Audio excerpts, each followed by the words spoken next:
The way you put images together is always so fascinating, whether it's archival fiction. But I wonder how quickly that rhythm kind of started to come into play, because you can feel it when you're watching it. The rhythm's there. But is that the result of like many hours of toil where the rhythm wasn't there, or did it come?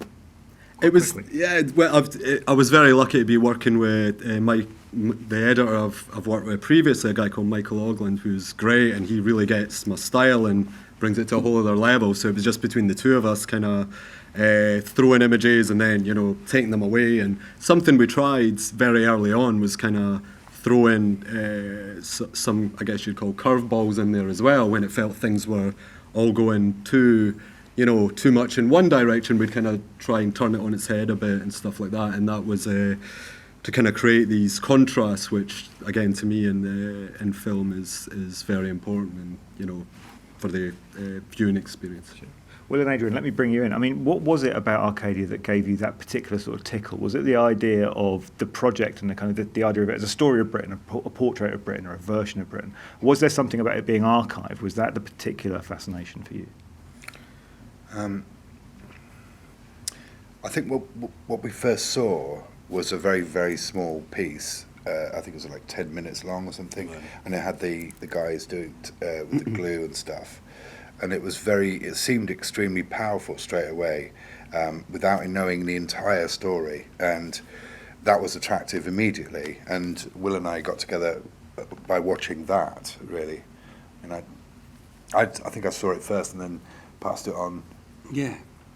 When we first watched the early rough cut, we were properly rinsed, weren't we, by the end? Yeah. And I think that to have that intensity just felt like, well, we can add to that. We can help this as well, because even though you'd chosen all these different bits of music, which were really helpful and informative about how we could respond, or it did feel like it was necessary to join it all together somehow with a strong sense of thematicness to help make these curveballs sort of join up and glue together.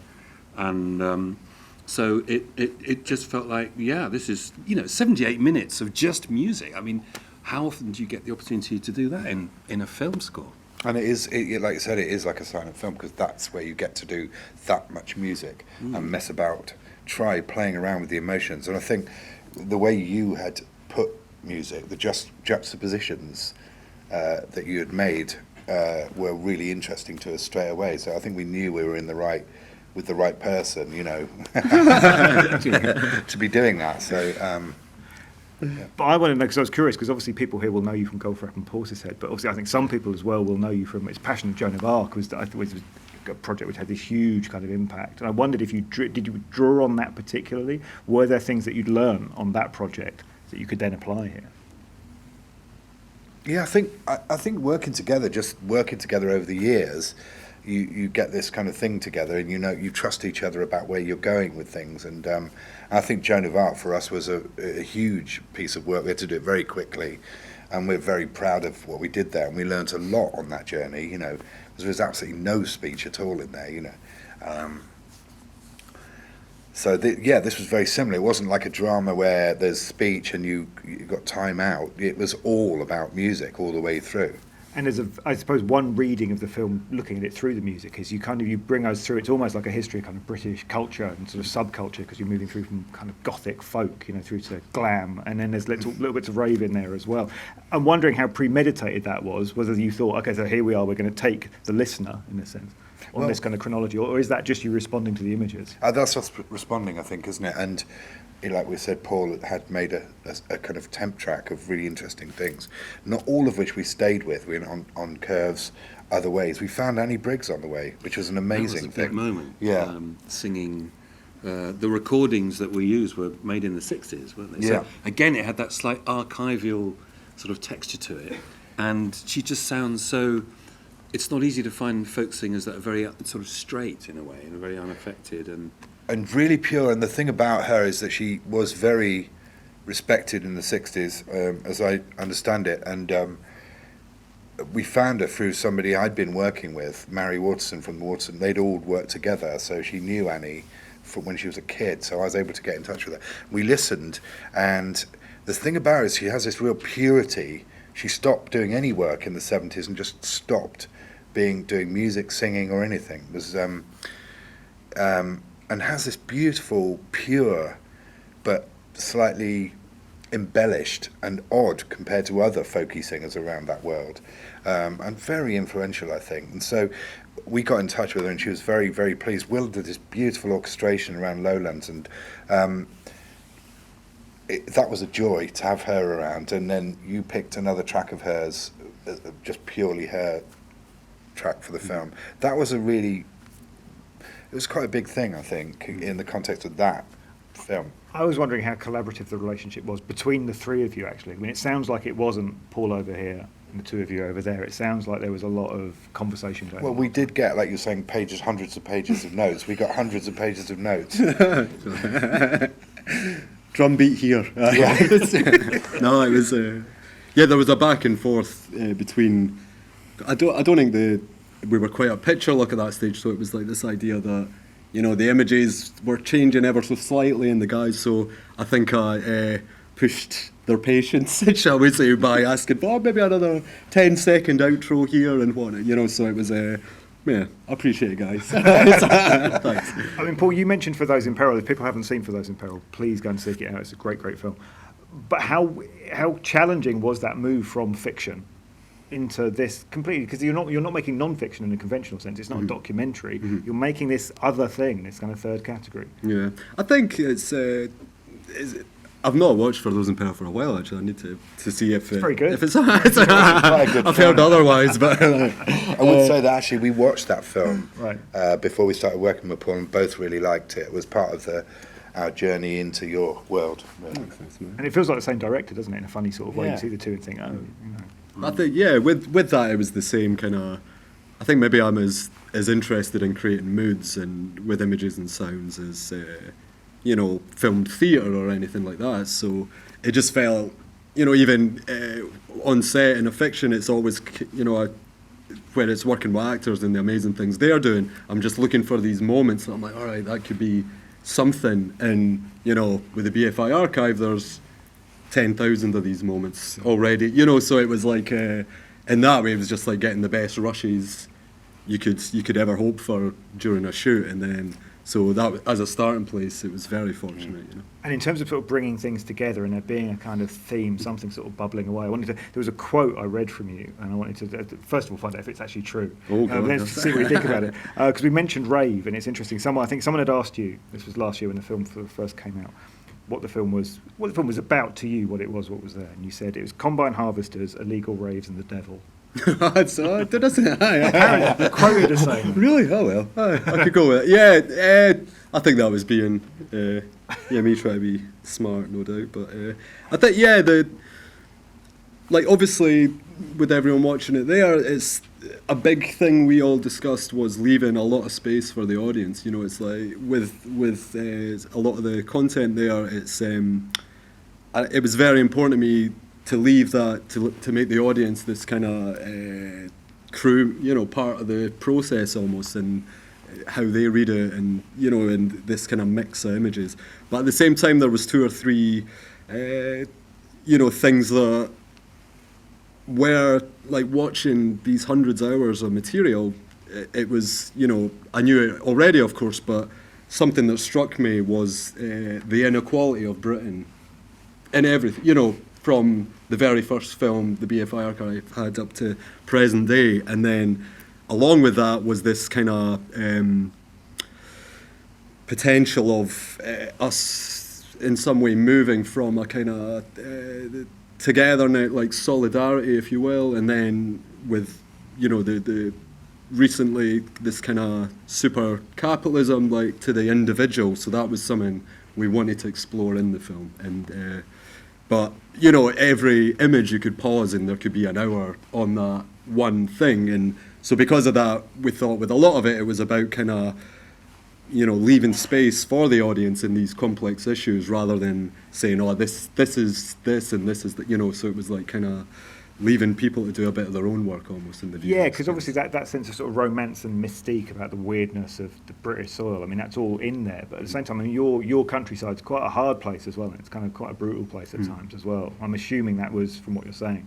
quite deliberate from the start. Oh, yeah, It's it like was the the- truth about the countryside. Exactly. Yeah, it was that darkness and light, and as I guess as the film progressed, it became a slightly bigger beast, you know, and it became, you know, like that thing that Britain is. It's the kind of the horrors and the beauty of it, and you know, again, that contrast was something we felt it was important to have both of them, and sometimes side by side, you know.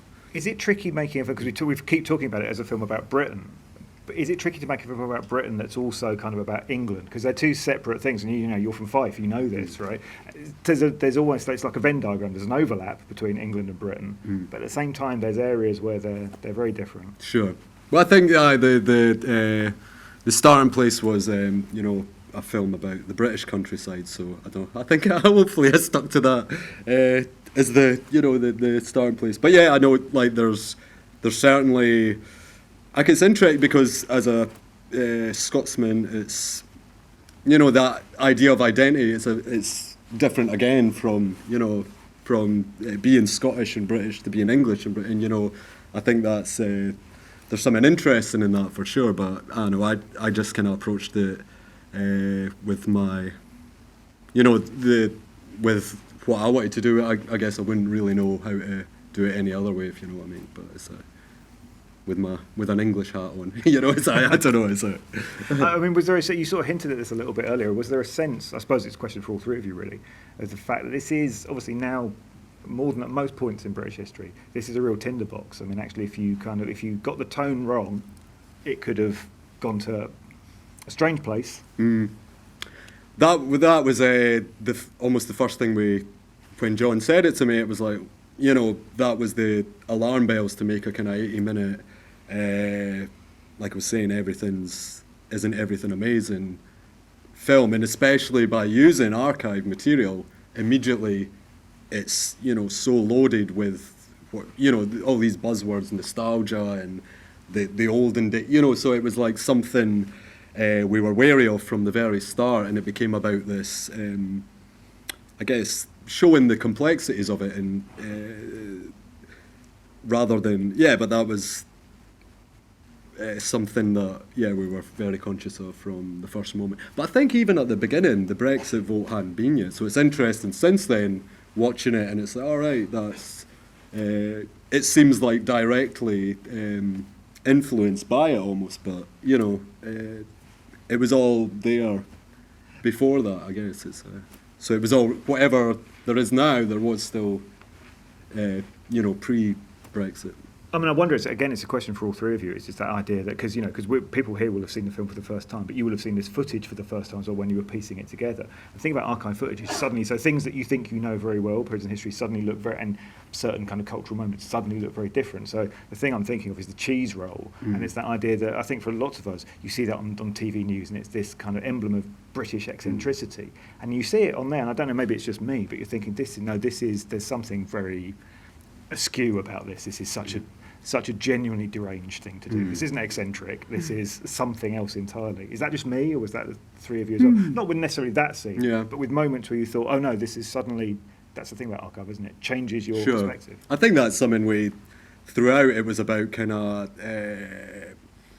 if something became too clear almost, it was about, you know, the guy's music or a voice or, you know, something just to kind of offset it slightly, and then it became something stranger, you know, presenting images that we feel we've all seen before, but then, like I say, by subverting it slightly. But things like that, to be honest, you know, a lot of the folk rituals, and to me that was some of the most amazing footage to, you know, to stumble across some of that stuff and see that. And I think another breakthrough that happened in the edit was kind of, you know, drawing parallels between that and then the more recent kind of things such as raves and the punk scene in that, and this idea of people getting together for this kind of shared euphoria of, and something about it is it can't be monetized or something, you know what I mean? It's like it's not for profit, so it was like there was something in that was, You were talking about the tribalness of that when we first spoke,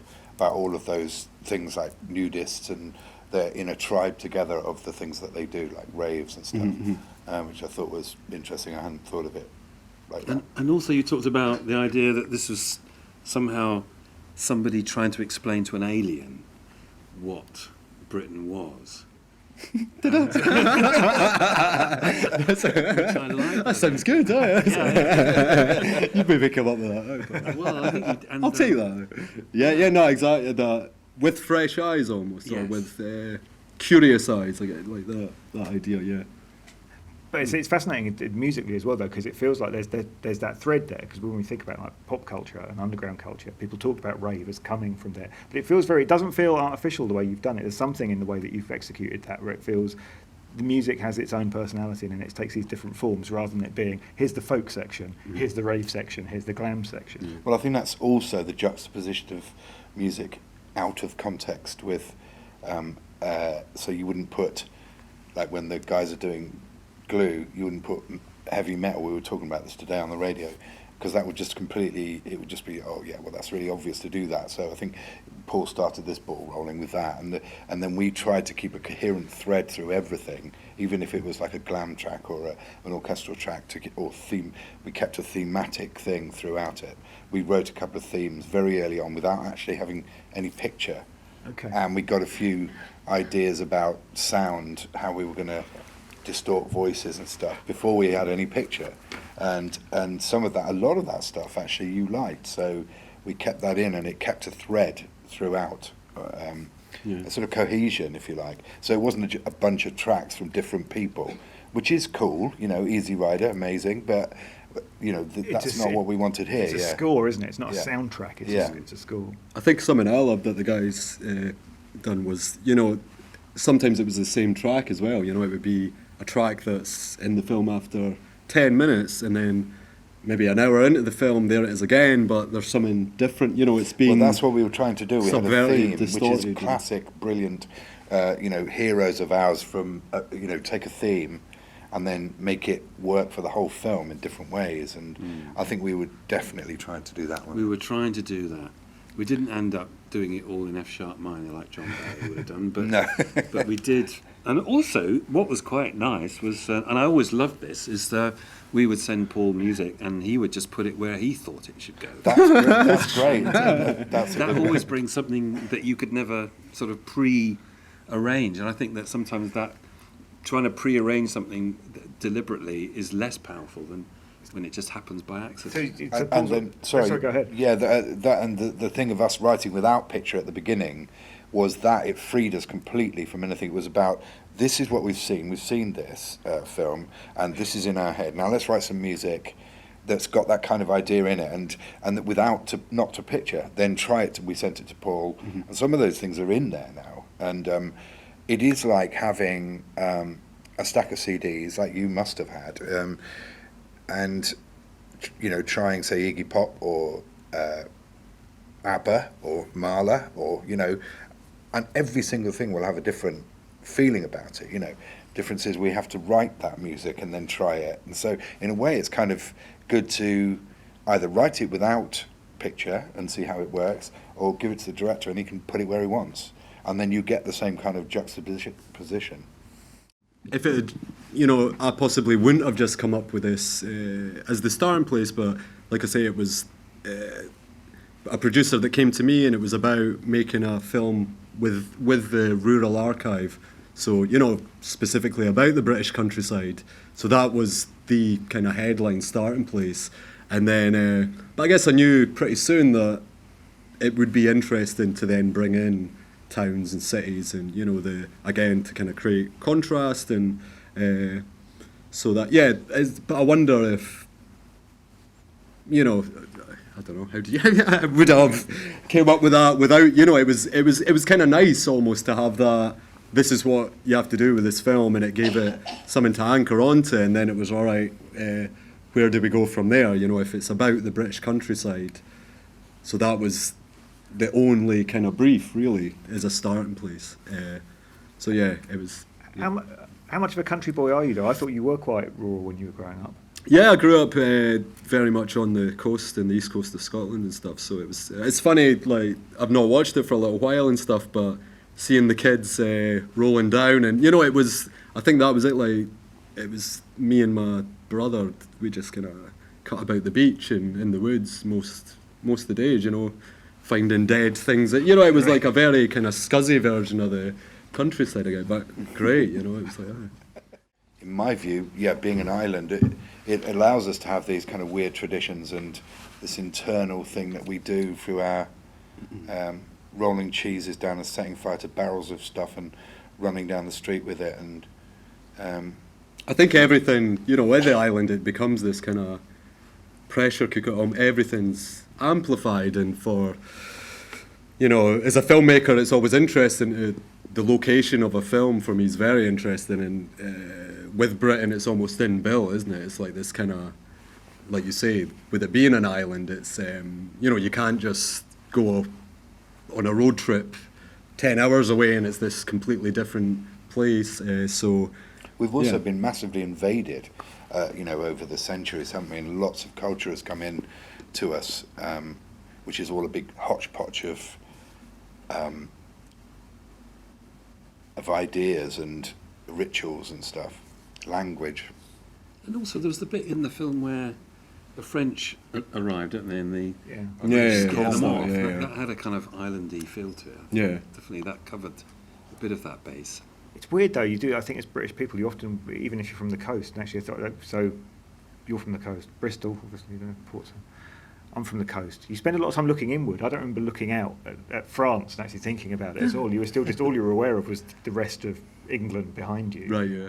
I guess it's funny. Like, it's to me, it's a documentary. You know, the starting place, and then there's certainly dark parts of it, and you know, like it's inbuilt into it, though, isn't it? Like the kind of the pagan past of the country, the kind of more esoteric side of it, which is something, you know, I do have an interest in. So, but yeah, like, and obviously this kind of folk horror, these films, in a loose way, were an influence, but you know, like they were obviously influenced by the country, you know, for the past 1,000 years and stuff. So it was a kind of. But is it a documentary? I don't know. I guess it is, isn't it? Yeah. Well, Yeah, it it's sounds like quite it, yeah. political, isn't it? I mean, it's like this inequality thing. I think that's at the heart of it, isn't it? For me, it is. It's No, absolutely, yeah. It's trying to say something about, you know, maybe we're doing something wrong. It's funny though, but in that folk horror stuff, actually the folk horror and the documentary, maybe that's a thread that's running through them both, because the obvious thing, which is almost so it's like embedded in our culture, is the Wicker Man. I suppose that's a film Yeah. about, you know, it's the Lord, and you know, And also, well, there's lots of stuff being embedded in it. The very first bit with the British countryside and the Elgar-esque music is a kind of view, certainly in my lifetime, that was sold as the British countryside. And it's a very idyllic look at what was probably a really harsh way of living, but a very happy way of living, I think, for a lot of people. Also, we have these traditions in folk horror, we call it. It's probably because the church has turned those fantastic rituals of setting fire to stuff and burning cider apple tree smoke and singing to get rid of the spirits and putting stuff into the land in harvest, and the church has turned it into, I'm on dodgy territory here, but it's turned it into evil ritual, and it's not. You know, it's based on a very, very big tradition of communities. I thought we'd survived Sorry. Brexit, and then you want paganism. It's a complex thing, isn't it? It's because it's like that's where we are now politically. Everyone's kind of looking identity and what, and I think something that we always discuss was it's using the past, but it's all about what now. You know, what next almost. So it's, to me, it's like the starting place for the film. That first 5 minutes, it was this idea of kind of presenting here's lovely, you know, countryside, and then just kind of, you know, subverting that straight away, and it was the idea, like that's the, like you say, is growing up that kind of perfect, you know, and I know now it becomes even more loaded because people are discussing a return to that time. So it was always important to us to kind of subvert that very quickly and kind of, you know, like pull the rug from under you almost, if it's like. Whereas I think, yeah, if it had been 80 minutes of that, it would have been a very different film, and a film I had no interest in making. So, yeah, and it was about getting the real, you know, Britain's probably done, worse things than any other country in the, over the history, if you look at it. So it was like not shying away from that, the darkness, the very troubled past that we've had and stuff. So it was like having that present there, and this kind of idea of, if everything seems okay on the surface, but there's something underneath that, there's the ghosts, if you will, of the past. Some of the existing fiction films were, and because they were such amazing films in their own right, these fiction films, it felt slightly sacrilegious even kind of going near them, but at the same time, like I said earlier, it was about these single moments and sometimes just a single image that helped us tell the story we were trying to tell. So, even I think like the Bill Douglas trilogy and stuff, there's maybe 2 or 3 seconds from it that you wouldn't, which is such an amazing collection of films, but it was almost just for that one image of the boy, looking back, and so it was just like to make it work in a sensory or emotive level rather than an intellectual level. And a lot of these films are such complex beasts in their own right, the documentary and the fiction, but we just had to free ourselves from it, or it would have been, we would have never been able to start putting anything on the timeline. But yeah, for me, that was one of the real treats of going through the archive, is seeing films like Anchoress and Winstanley and Requiem for a Village for the first time. It was like, where'd they been all? It was like really like unearthing these kind of treasures, and so that was a great part of it, yeah. I think this is a brilliant film, and I don't just say that because I'm on the BFI payroll. This is like an extraordinary work. Please go and tell your friends, get people to go and see this film. And also, join me in thanking Paul, Will and Adrian.